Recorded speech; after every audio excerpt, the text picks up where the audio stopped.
Fala galera, tudo certo? Passando aqui rapidinho, só para pedir para vocês aí o like e para se inscrever no nosso canal, que isso ajuda muito a produção do nosso conteúdo, beleza?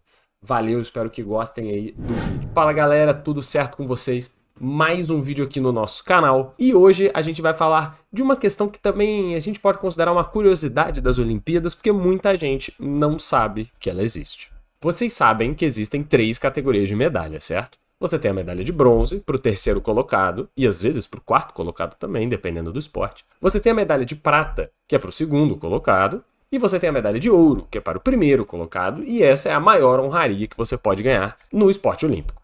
Certo? Então, talvez não. E por quê? Hoje nós vamos falar da medalha Pierre de Coubertin, que é uma medalha muito específica e que é dada como uma honraria diferente das 3 medalhas tradicionais do esporte olímpico. Então vamos a um pouquinho do o que é essa medalha, e depois eu vou entrar um pouquinho nos casos em que ela já foi concedida, né? A medalha Pierre de Coubertin, ela é uma honraria esportiva humanitária concedida pelo COI, que é o Comitê Olímpico Internacional, aos atletas ou pessoas que não necessariamente precisam ser atletas, que estão envolvidas com o esporte e que demonstram alto grau de esportividade e espírito olímpico durante a disputa dos Jogos Olímpicos, além de serviços prestados para os Jogos, né? Então você tem alguns árbitros, alguns organizadores e artistas que também podem ganhar essa medalha por serviços prestados. Ela tem o seu nome, né, Pierre de Coubertin, em homenagem ao criador dos Jogos Olímpicos modernos, que era exatamente esse, né, o Barão Pierre de Coubertin, lá nos anos 1890 e pouquinhos. Diferentemente das medalhas de ouro, prata e bronze, essa medalha, que é de fato toda feita de ouro, porque a medalha de ouro em si, até colocar esse parênteses, né? A medalha de ouro, ela na verdade não é de ouro maciço, né? Ela é uma medalha ali que normalmente é de prata e é banhada em ouro, né? Na maior parte das Olimpíadas ela foi assim. Então a única medalha que é de fato de ouro maciço é a medalha Pierre de Coubertin. E ela não tem relação com o desempenho técnico do competidor durante as competições. Então não é como se fosse, depois de você ganhar 10 ouros, você ganha essa super medalha. Não, não funciona assim. Não importa o seu desempenho técnico durante os esportes, mas sim as suas qualidades morais e éticas e a sua demonstração, né, do espírito olímpico em situações difíceis, adversas, inusitadas, que podem acontecer durante as disputas. Por esse motivo, a medalha é considerada pelo Comitê Olímpico Internacional a sua mais alta honraria e só foi outorgada, ou em outras palavras, é dada, né, até hoje só para 21 pessoas que participaram das Olimpíadas, né? E 3 dos agraciados, né, 3 desses condecorados foram só posteriormente aos seus falecimentos, né?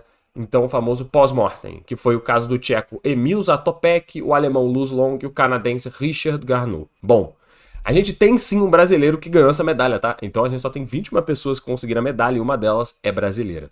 A gente vai entrar aqui então em alguns casos que são curiosos, né? Pra gente entender possibilidades para você conseguir ganhar. Você quer ganhar essa medalha? Então veja aqui como você pode ganhar essa medalha, né? Além, é claro, de casos menos interessantes. Então a gente tem, por exemplo, antes de eu entrar nos mais interessantes, né? Você tem árbitros que ficaram décadas apitando um certo esporte e aí o COI resolveu entregar uma medalha por serviços prestados.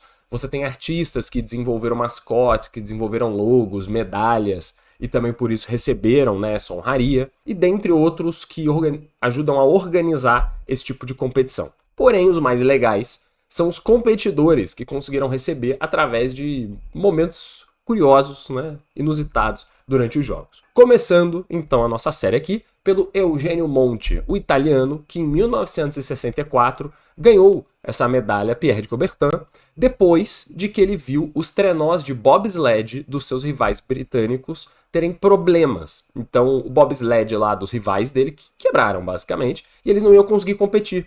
E aí o Eugenio Monti emprestou o bobsled dele para os britânicos. E eles conseguiram ganhar a medalha de ouro usando o bobsled do adversário, que ficou com bronze. Então, por ter tido esse espírito esportivo de emprestar o seu material, ele recebeu essa medalha Pierre de Coubertin um pouco depois. É claro que, por ser bobsled, já deu para perceber que não era Olimpíada, né? Era Olimpíada de inverno. Mas isso não tem problema, né? A medalha pode ser entregue também para as Olimpíadas de inverno. O Luz Long, que é o alemão que em 1964 aconselhou. Na verdade, ele não recebeu isso em 1964, né? Ele recebeu pós-morte porque ele morreu na Segunda Guerra. Só que, eu acho que foi na Olimpíada de 36, ele aconselhou seu rival, o americano Jesse Owens, na Olimpíada de Berlim, que foi em 36, né, nas semifinais do salto em distância. Ele deu uma dica para o Owens para ele não realizar um terceiro salto, o que queimaria a sua prova e o eliminaria da disputa. Então ele falou, pô, não faz isso aí para você não ser eliminado. E acabou que o americano conquistou a medalha de ouro e o próprio Long ficou com a prata. Acima disso aqui, né, existe um contexto que era o contexto da Alemanha nazista na época. Né, em Berlim, literalmente lá dentro, em 1936, ele aconselhou um rival que era preto, né? O Jesse Owens, ele era um americano preto, e ele foi aconselhado por um alemão durante o período ali do nazismo. Então tem todo esse contexto também que é muito importante de ser ressaltado do porquê que ele recebeu essa medalha. Infelizmente o Luz Long acabou sendo convocado na Segunda Guerra e acabou morrendo em um dos confrontos, então ele só pôde receber essa medalha depois de já ter falecido. O próximo candidato aqui que ganhou essa medalha em 1988 foi o Laurence Lemieux, que estava na vela em segundo lugar na sua respectiva regata. E ele parou para ajudar dois competidores de outra classe que estava sendo competida próxima dele, que tinham caído no mar durante uma tempestade.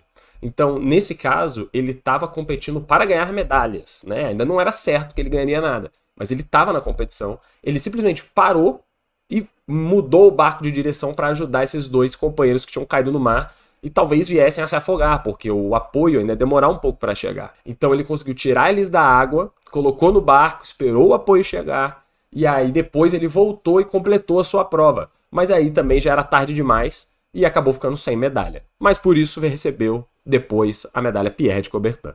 O Emil Zatopek, da República Tcheca, que em 2000, muito tempo depois, né, ele recebeu uma medalha pelo que ele fez em Helsinki em 1952, por ser o único vencedor olímpico que conseguiu 5.000, 10.000 e a maratona em uma mesma Olimpíada. Ele ganhou 3 ouros em 5, 10 e maratona na mesma Olimpíada.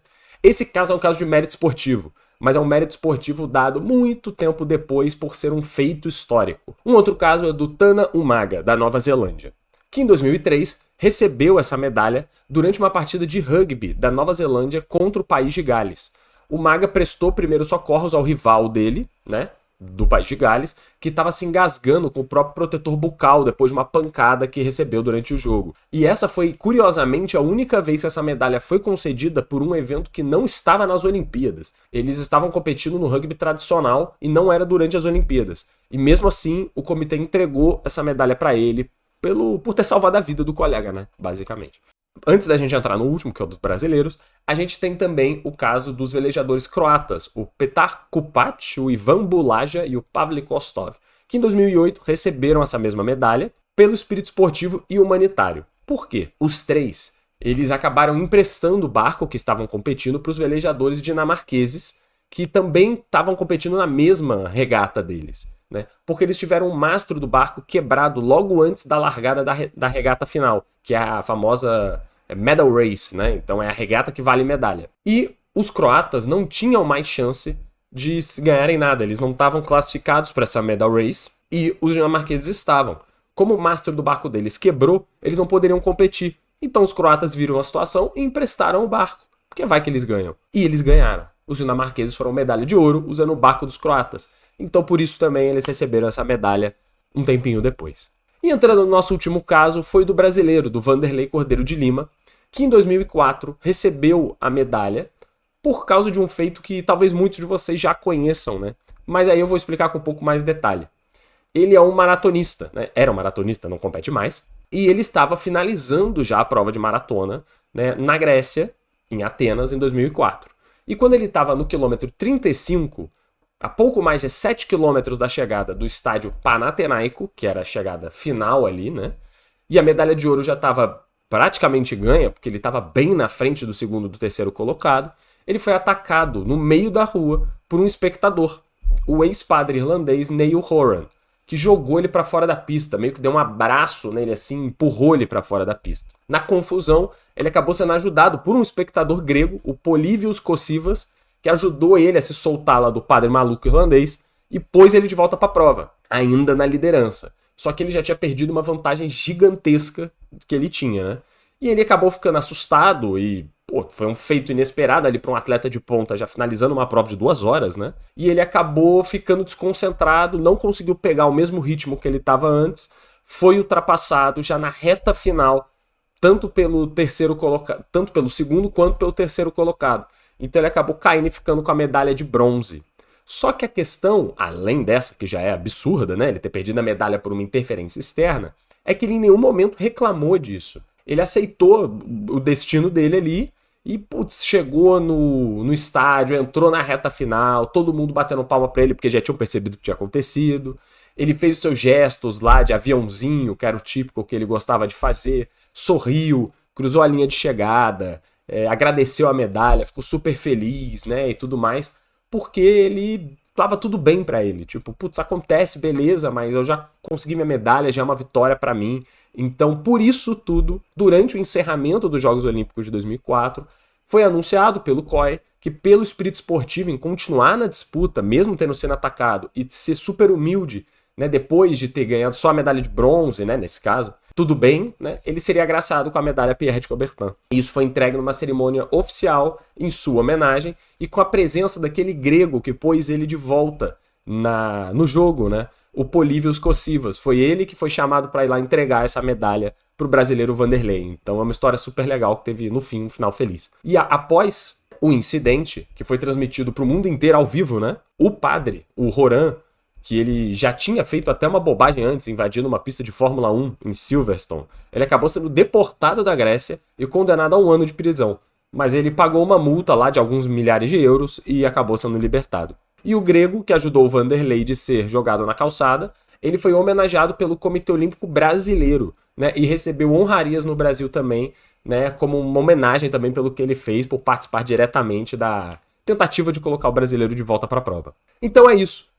A gente contou aqui alguns casos, né, dessa medalha Pierre de Coubertin, e ela é uma medalha que está sempre disponível para ser ganha, né? Então ela não tem um padrão do eu preciso fazer isso para ganhar essa medalha, mas todo ano pode acontecer. Até agora foram só 21, mas com certeza terão mais medalhas entregues nos próximos anos aí para grandes atletas que façam coisas boas, né? Coisas assim de bom coração, que demonstrem o melhor espírito olímpico possível. Então é isso, pessoal. Espero que vocês tenham gostado desse nosso vídeo, que trouxe também aqui uma curiosidade sobre uma coisa diferente aí das Olimpíadas. Amanhã já voltamos com o nosso programa tradicional do Dia Olímpico Brasileiro, até pegando um pouquinho o que aconteceu também no dia anterior, né? Espero que vocês estejam gostando dos nossos vídeos. Espalhem aí pra todo mundo. Eu agradeço muito os views de todos e até a próxima.